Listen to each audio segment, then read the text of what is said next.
good morning everyone. It's me, Chrislyn. So, welcome back to my channel, guys.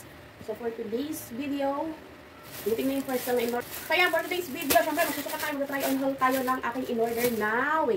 So, ayan, mag-try on haul tayo ng silk satin sexy padded dress. So, in-order ko sa TikTok. So, ito yun, guys. In-order ko sa TikTok. So, ang size nito ay XXL. So, pwede siyang ewan ko, pero nakita ko dun. Pwede siyang pantulog, pwede siyang pang-alis. Yan. Yung sexy padded dress na in-order ko sa TikTok na nagkakalaga ng 399 pesos. So, susukapin natin siya. So, kita naman ang size niya, guys. Kasyong-kasya siya sa akin. At saktong-sakto lang siguro ko. Ewan ko lang sa part na to. Kasi ito yung dibdib natin. So, tara, sukapin na natin ang ating newly dress. Na ipang-wrap pa natin sa bukid. Charot. So, ito na, guys.